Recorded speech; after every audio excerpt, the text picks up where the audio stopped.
A very exciting fungus I'd like to tell you about today is Cerioporus Squamosus. Look at that. This is a fantastic polypore bracket fungus, and it's got the common name called Dryad's saddle, which comes from an old tale about wood nymphs sitting on these, and they were so big and able to carry them.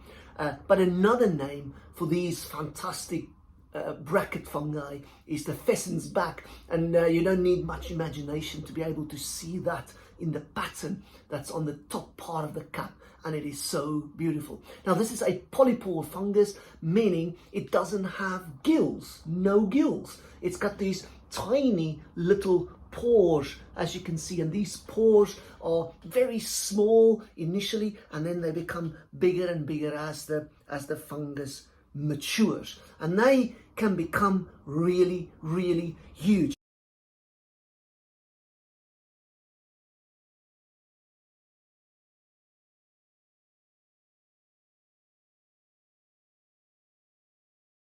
You can see here how the some of the brackets already were really, really big, and then some of the small ones, like the one right on the right hand side over there.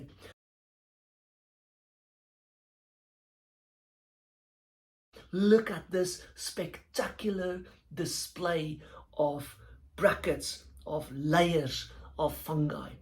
And this fungus really grows to a very large size. I've heard of some of them that's up to 60 centimeters wide. And you can already see some of the ones that I've shown you here, how amazingly sizable this is. Now, there's a couple of interesting things about this fungus. One of the important parts is that it's, of course, an edible. We wouldn't say a choice edible for everybody, but I love this fungus. What's really special about this fungus is that if you cut it, or if you just break a little piece off, because it is really, really soft in this stage, and you smell it, if you close your eyes and you don't know what it is, you will swear that it is fresh cut watermelon or lovely organic cucumber.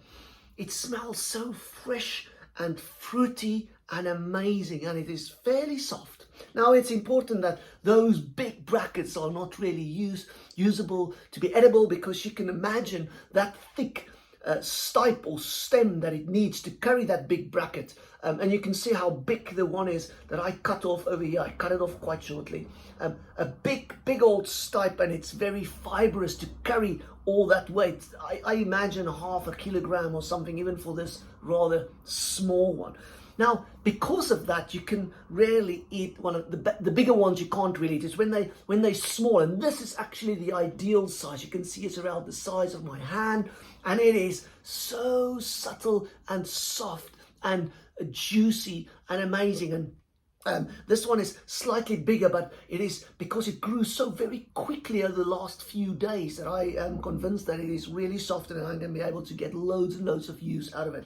And when it's a little bit too tough, I've read quite a lot of people ground it up, and after drying it, of course, and then into a powder, and then use it as a stock with a lovely, lovely, intense mushroomy flavor for you. Now, there are different ways in which you can cook it. One of my favorite ways is to cut it in little thin strips like this, or even thinner strips like this, and then just fry it in good old butter with a little bit of salt and garlic and onion, salt and pepper, of course.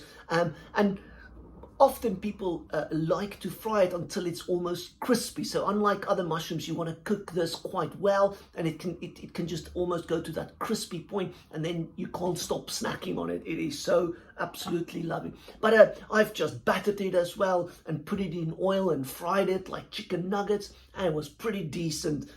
Not a very exceptionally contrasting flavor, and you just think like you eat very soft kind of processed chicken to some extent.